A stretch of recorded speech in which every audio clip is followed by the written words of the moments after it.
Hello student, क्या आप भी 10वीं के छात्र एवं छात्राएं हैं? क्या आप भी इस बार मैट्रिक का एग्ज़ाम दे रहे हैं? अगर हाँ, तो आज का यह वीडियो आप सभी को देखना बेहद ही ज़रूरी है, क्योंकि आज की इस वीडियो में हम आप सभी को बताने जा रहे हैं कक्षा 10वीं मैथ का मॉडल पेपर का सॉल्यूशन, जो कि आपके मैट्रिक बोर्ड एग्जाम के दृष्टिकोण से काफ़ी ही इंपॉर्टेंट है।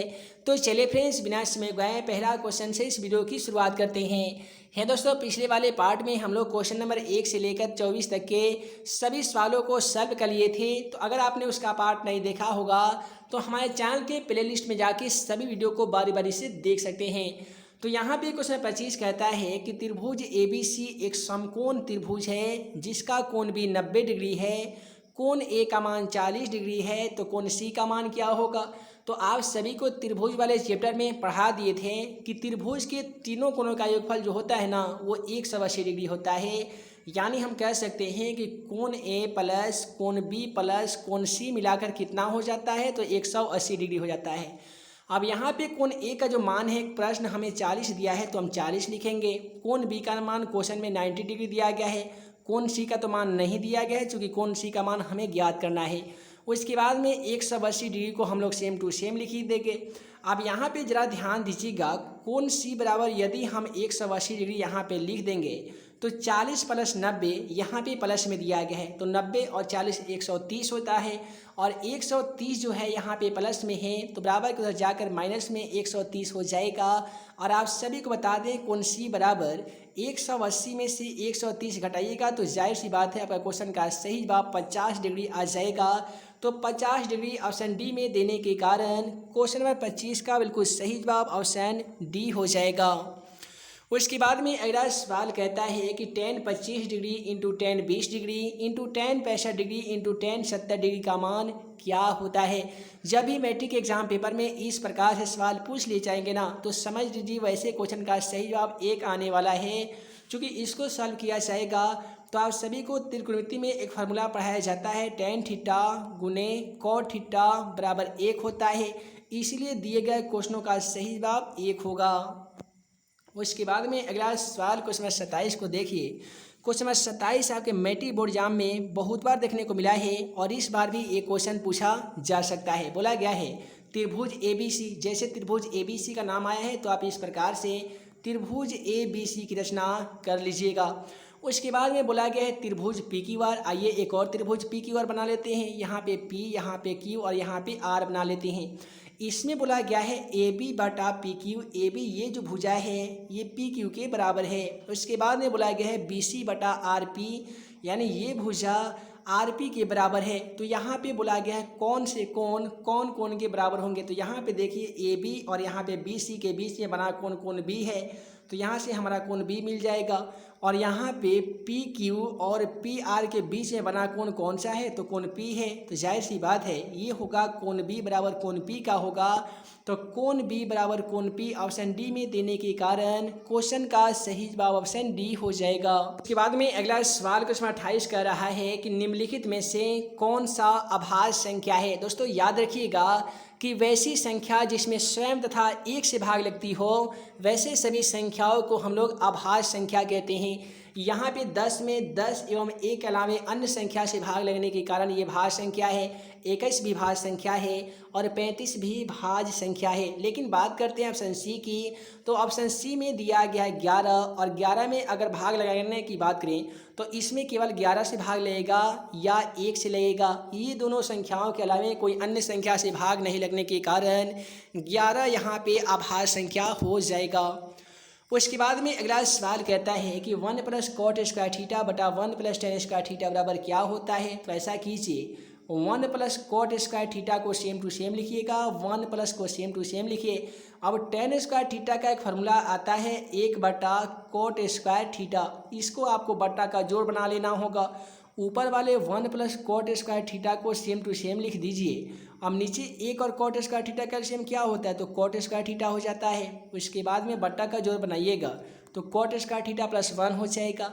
यहाँ पे ये बड़ा वाला बट्टा है, इसे आपको गुना में चेंज कर देना होगा। गुना में चेंज कीजिएगा ना तो 1 प्लस कॉट स्क्वायर थीटा से कॉट स्क्वायर थीटा प्लस 1 कट जाएगा और इस प्रकार से बचा हुआ संख्या आपका कॉट स्क्वायर थीटा आएगा। यानी कुल मिलाकर क्वेश्चन का सही जवाब ऑप्शन डी होगा कॉट स्क्वायर थीटा। उसके बाद में अगला सवाल कहता है यदि एक वृत्त का परिमाप जिसे हम लोग परिमिति भी कहते हैं और परिधि भी कहते हैं तथा क्षेत्रफल संख्यात्मक रूप से बराबर हो तो उस वृत्त की त्रिज्या अर्थात r का मान क्या हो जाएगा। तो यहाँ पे देखिए ये बोला गया एक वृत्त का परिमाप क्या होता है, तो आप सभी को मालूम होगा कि 2πr होता है। उसके बाद में एक वृत्त का क्षेत्रफल, दोस्तों वृत्त का क्षेत्रफल पाई आर स्क्वायर होता है। ये संख्यात्मक रूप से यदि हम बराबर कर देंगे तो आर का जो मान होगा ना वो क्या होगा। तो यहाँ पे जरा ध्यान दीजिएगा, पाई से पाई तो आसानी तरीके से काट सकते हैं। ये आर स्क्वायर का मतलब यहाँ पे 2r है, एक आर से एक आर कट जाएगा। तो यहाँ पे अभी भी एक आर मौजूद है और यहाँ पे केवल 2 मौजूद है, यानी आर जिसको हम लोग त्रिज्या कहते हैं, तो आर का जो मान आ गया है वो 2 मात्रक आ गया है। इसलिए क्वेश्चन का सही जवाब ऑप्शन बी होगा 2 मात्रक। उसके बाद में अगला सवाल कहता है बिंदु ए में 2,3 की दूरी मूल बिंदु से क्या हो जाएगी। आप सभी को दूरी वाले चैप्टर में हम आप सभी को पढ़ा दिए थे कि दूरी का फार्मूला √x² + y² होता है। तो यहाँ पे x का मान पहले वाला, तो यहाँ पे 2 दिया गया है, तो आप 2 का यहाँ पे स्क्वायर करके लिख दीजिएगा, 2 दूनी 4। उसके बाद में आपको चाहिए y का मान, तो y का मान 3 दिया गया है, 3 का स्क्वायर कर दीजिए, 3 × 9 हो जाएगा। अब 9 में 4 को जोड़िएगा तो 9 × 4 13 होता है और 13 का कोई अन्य वर्गमूल होता भी नहीं है। इसलिए जो क्वेश्चन का बिल्कुल सही जवाब हो जाएगा ऑप्शन सी होगा √13।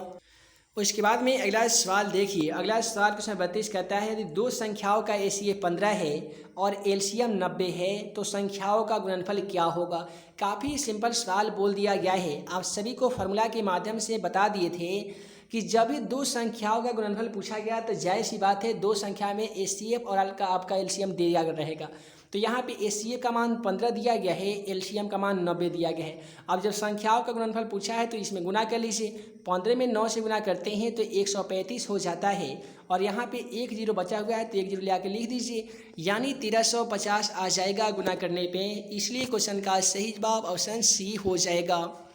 उसके बाद में क्वेश्चन 33 कह रहा है कि यदि 2 थीटा बराबर 60 डिग्री, ध्यान दीजिएगा, यदि 2 थीटा बराबर 60 डिग्री हो तो साइन थीटा बराबर क्या हो जाएगा। तो हम लोग यहाँ पे यदि थीटा बराबर 60 डिग्री लिख देते हैं तो 2 जो गुना में दिखाई दे रहा है ये भाग में आ जाएगा, ये कट के 30 डिग्री हो जाएगा। इससे हमें ये पता चल रहा है कि थीटा का जो मान है ना वो 30 डिग्री आ गया है। अब हम लोग क्या करेंगे कि यहाँ पे दिया गया साइन थीटा, तो थीटा की जगह पे हम लोग 30 डिग्री लिखेंगे। और आप सभी मान सरणी याद किए होंगे त्रिकोणमिति का, तो उसमें आपको मालूम होगा कि साइन 30 का मान 1/2 होने के कारण इस क्वेश्चन का सही जवाब 1/2 होगा, यानी ऑप्शन बी इस क्वेश्चन का राइट आंसर हो जाएगा। उसके बाद में क्वेश्चन 34 कहता है कि आकृति PA तथा PB 2 स्पर्श रेखाएं इस प्रकार हैं कि यदि PA बराबर 8 सेमी तथा कोण APB बराबर 60 डिग्री हो तो स्पर्श रेखा PB की लंबाई क्या होगी। आसान भाषा में कहें तो एक वृत्त पर यहाँ पे फोटोग्राफ में 2 स्पर्श रेखा खींची गई है जिसका नाम क्वेश्चन में दर्शाया गया है PA और PB, जिसमें PE की जो लंबाई है वो 8 सेमी है। तो आपसे पूछा गया है कि PB की लंबाई क्या हो जाएगी। तो इस प्रमेय में आप सभी को बताया जाता है कि किसी वृत्त पर बाहरी बिंदु से खींची गई स्पर्श रेखा की लंबाई आपस में समान होती है यानी बराबर होती है। इसका मतलब ये है कि जब AB की लंबाई 8 सेमी दिया गया है तो PB की लंबाई भी कितना होगा, तो 8 सेमी ही होगा। इसलिए क्वेश्चन नंबर 34 का सही जवाब ऑप्शन ए हो जाएगा 8 सेमी। उसके बाद में अगला सवाल क्वेश्चन 35 को देखिए। क्वेश्चन 35 कहता है कि जब 2 रैखिक समीकरण के आलेख प्रतिच्छेदी रेखाएं हों तब रैखिक समीकरण का हल कितना होगा। दोस्तों याद रखिएगा कि जब भी 2 रैखिक समीकरण की आलेख प्रतिच्छेदी रेखाएं इस प्रकार से हो जाएगी ना तो उस रैखिक समीकरण का जो हल होता है वो केवल एक ही हल होता है। इसलिए क्वेश्चन नंबर 35 का सही जवाब ऑप्शन डी हो जाएगा, एक ही हल होता है। उसके बाद में अगला सवाल क्वेश्चन 36 कर रहा है कि 2 समान कोणिक त्रिभुजों में उनकी संगत भुजाओं का अनुपात सदैव समान रहता है, हमेशा समान रहता है, ये किसने कहा था। यानी सवाल में आपसे पूछा गया है कि यह किसका कथन है कि दो समान कोणिक त्रिभुजों में उनकी संगत भुजाओं का अनुपात हमेशा समान रहता है। तो दोस्तों ये जो कथन है ना, ये थेल्स महोदय का है, इसे हम लोग थेल्स प्रमेय की भी कहते हैं। इसलिए क्वेश्चन का सही जवाब ऑप्शन सी हो जाएगा, थेल्स। उसके बाद में अगला सवाल क्वेश्चन नंबर 37 को देखिए, काफ़ी सिंपल है। बोला गया है चक्रीय चतुर्भुज के समूह कोणों का योग कितना होता है। आप सभी के मैट्रिक एग्जाम पेपर में एक सवाल पूछा जाता है कि किसी चक्रीय चतुर्भुज के समूह कोणों का अनुपात 3:4 है, तो कोणों का मान ज्ञात करें। तो वैसे स्थिति में आप क्या करते हैं, दोनों कोणों को मान x मानते हैं और x मान के दोनों कोणों का योग 180 डिग्री लिखते हैं। क्यों लिखते हैं? चूँकि आपको मालूम होगा कि चक्रीय चतुर्भुज के समूह कोण, यानी देखिए एक वृत्त है, इसमें एक चतुर्भुज बनता है इस प्रकार से। अब ये जो आमने सामने का कोण जो होता है ना, इसी को हम लोग समूह कोण कहते हैं और ये होते हैं 180 डिग्री के। फिर यहाँ पे भी आमने सामने कोण 180 डिग्री का होते हैं, तब ना जाकर मिलाकर ये जो चतुर्भुज के जो चारों कोणों का योगफल होता है वो 360 डिग्री होता है। तो यहाँ पे आपको बिल्कुल कन्फ्यूज नहीं होना होगा। चक्रीय चतुर्भुज का समूह कोणों का योग 180 डिग्री होता है और चतुर्भुज के चारों कोणों का योग होता है 360 डिग्री।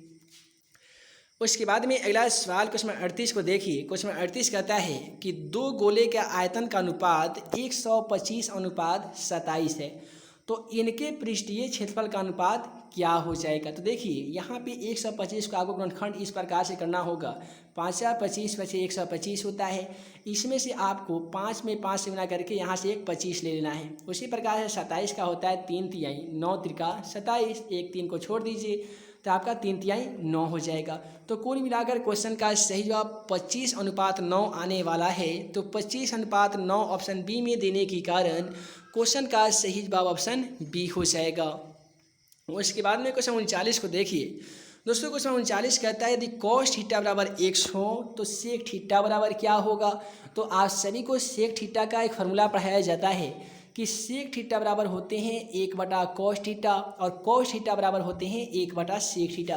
तो जब आपका cos थीटा का मान x दे दिया गया है, sec थीटा का मान पूछा गया है, तो आप सभी याद किए होंगे कि sec थीटा बराबर 1/cos थीटा, तो हम लोग लिख सकते हैं 1 और cos थीटा बराबर तो यहाँ पे x है, तो यहाँ पे हम लोग आसानी से x लिख सकते हैं। तो इस प्रकार से sec थीटा का मान 1/x आने के कारण क्वेश्चन नंबर 39 का बिल्कुल सही जवाब ऑप्शन डी हो जाएगा, 1/x। उसके बाद में इसी प्रकार से क्वेश्चन 40 को देखिए। क्वेश्चन 40 आपके मैट्रिक एग्जाम में ऐसा क्वेश्चन तो 1 नंबर का जरूर आएगा। बोला गया है यदि त्रिभुज ABC के शीर्षों के निर्देशांक A में 2,4 दिया गया है, B में 0,6 दिया गया है, C में 4,-1 दिया गया हो, तो त्रिभुज ABC के केंद्र का निर्देशांक क्या होगा। दोस्तों ऐसे क्वेश्चन को सॉल्व करने के लिए आपको केंद्र का निर्देशांक बराबर फॉर्मूला क्या होता है, ये चीज़ याद रखना बेहद ज़रूरी है। तो दोस्तों त्रिभुज के केंद्र का जो निर्देशांक होता है ना, वो होता है x बराबर x1 + x2 + x3/3 होता है। इसी प्रकार से होता है y बराबर y1 + y2 + y3/3 होता है। तो यहाँ पे देखेंगे तो x1 का मान 2 दिखाई दे रहा है, तो हम 2 लिखेंगे। उसके बाद में x2 का मान यहाँ पे 0 है, तो हम 0 लिखेंगे। x3 का मान यहाँ पे 4 है, तो 4 लिखेंगे, बटा 3 कर देंगे। अब देखिए 4×2 = 6 हो जाएगा, 6 में 0 को ऐड करेंगे तो भी 6/3 कट के यहाँ 3×2 = 6 हो जाएगा। तो पहला जो आंसर आने वाला है वो 2 आने वाला है। उसके बाद में हम लोग याद करेंगे y1 + y2 + y3/3, तो y1 का मान 4 है, आप 4 लिखिएगा। y2 का मान यहाँ पे कितना है दोस्तों, जो 6 है, तो आप 6 लिखिएगा। y3 का मान यहाँ पे -1 है, तो आप -1 लिखिएगा, बटा 3। देखिए 6,010 हो गया है, 10 में से 1 हटा लीजिएगा तो 9 हो जाएगा, और 9 में 3 से भाग लगाइएगा तो 3 होगा। तो पहला वाला आंसर आपका 2 आया था, दूसरा वाला 3 आ गया है, इसीलिए सही जवाब 2,3 होगा। और यहाँ पे 2,3 ऑप्शन बी में देने के कारण क्वेश्चन नंबर 40 का सही जवाब ऑप्शन बी हो जाएगा।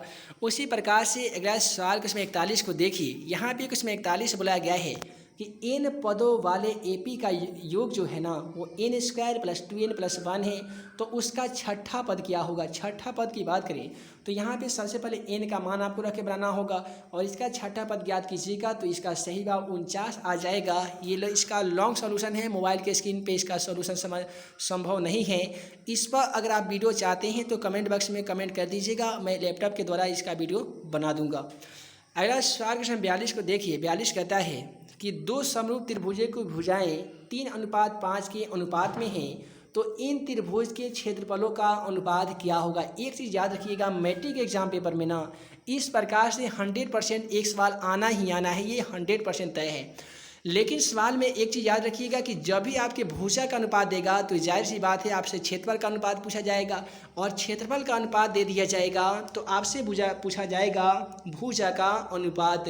तो जब भी भुजा का अनुपात दे दें तो क्षेत्रफल पूछे तो आपको स्क्वायर करना होगा, और यहाँ पे क्षेत्रफल का अनुपात दे दे और भुजा पूछ दे तो उसमें आपको रूट लगा देना होगा। फिलहाल यहाँ पे देख लीजिए, भुजा का अनुपात 3:5 दिया गया है और क्षेत्रफल पूछा गया है, तो हमको स्क्वायर करना है। तो 3 का स्क्वायर करेंगे तो 3 तिहाई 9 हो जाएगा, 5 का स्क्वायर कीजिएगा तो 25 जाएगा।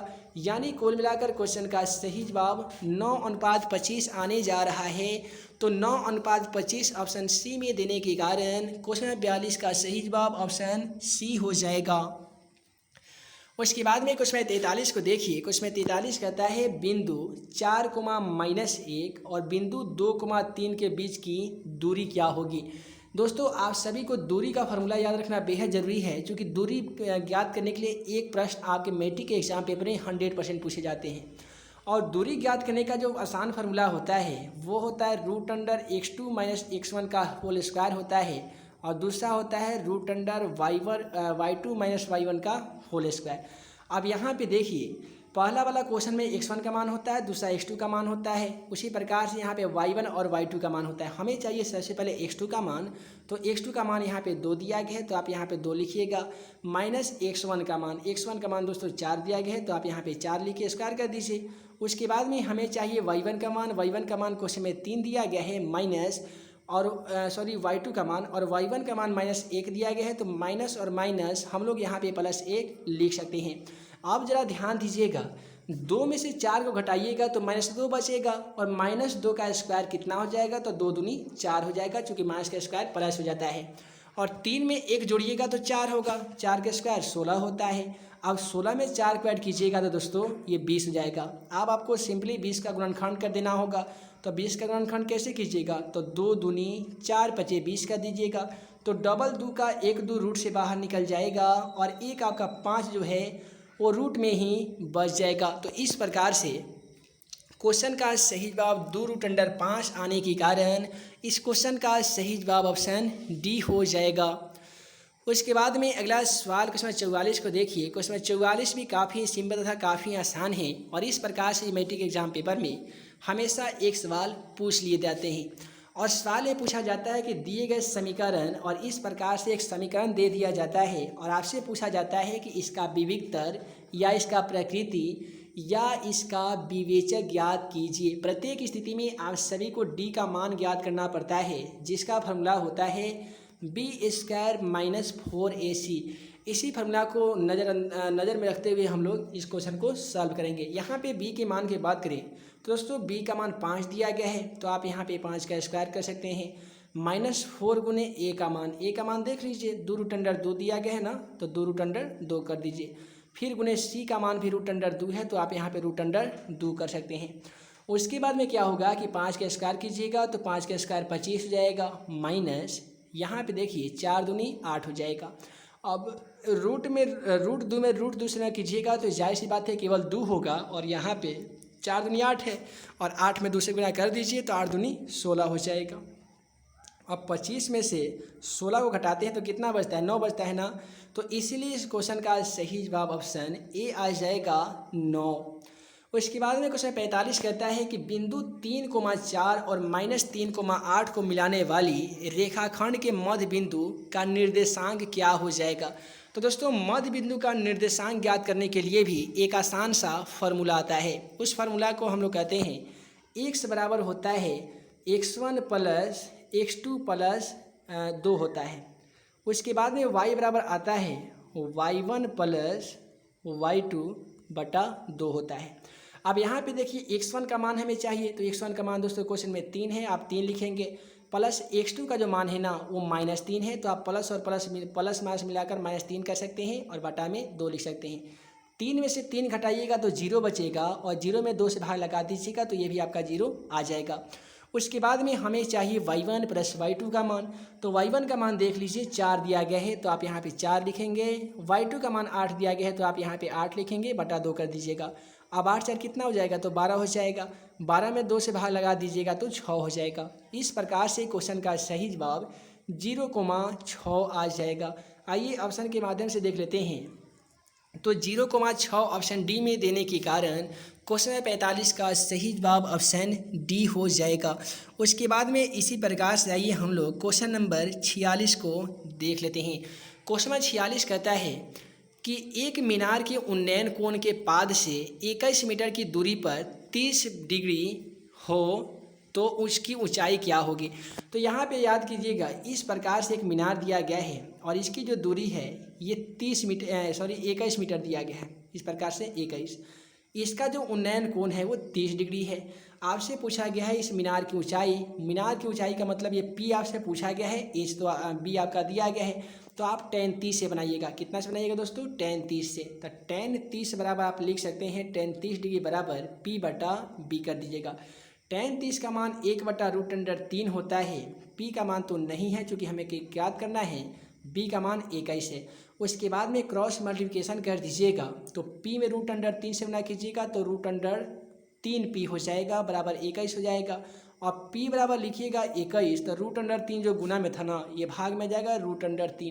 तो 21/√3 आपका क्वेश्चन का सही जवाब आ जाएगा। लेकिन 21/√3 अगर आप ऑप्शन में कहीं पे खोजेंगे ना तो आपको कहीं पे नहीं देखने को मिल रहा है। तो क्या कीजिएगा, √3 से आप इसमें परिमीकरण कर दीजिएगा।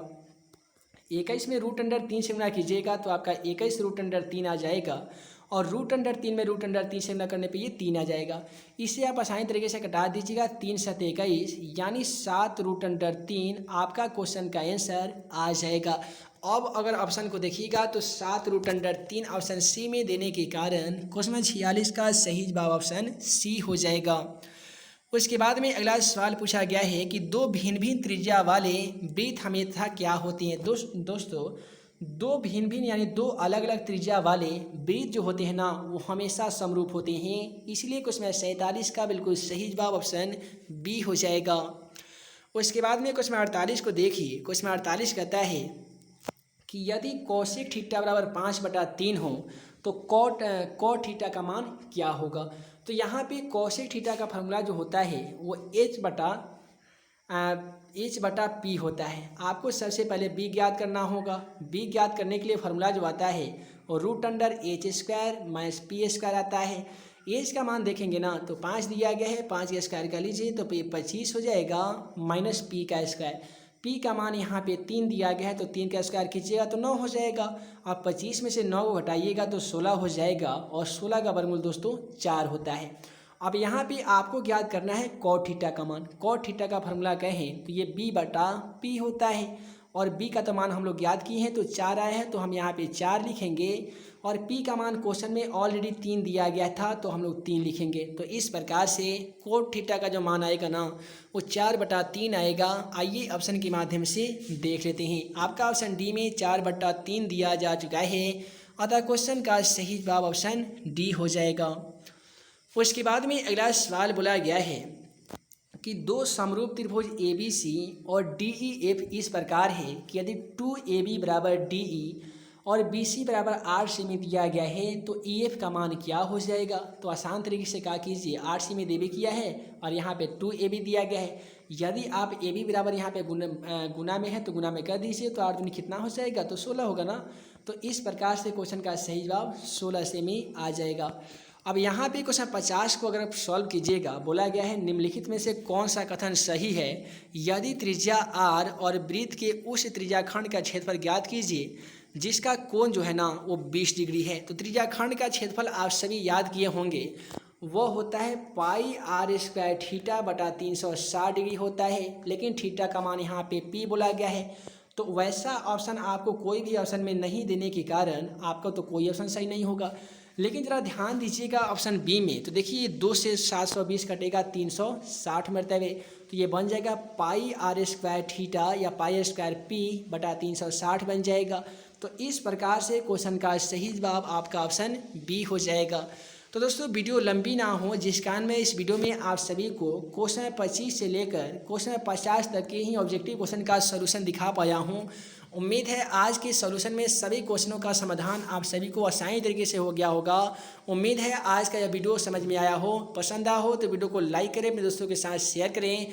ऐसे ही नए नए वीडियो पाने के लिए आप हमारे YouTube channel math and magic tips को सब्सक्राइब करना बिल्कुल ना भूलिएगा। तो हे दोस्तों, हम जल्द मिलेंगे अगले वीडियो में नए वीवीआई क्वेश्चन के साथ। तब तक के लिए वीडियो देखने के लिए बहुत बहुत धन्यवाद।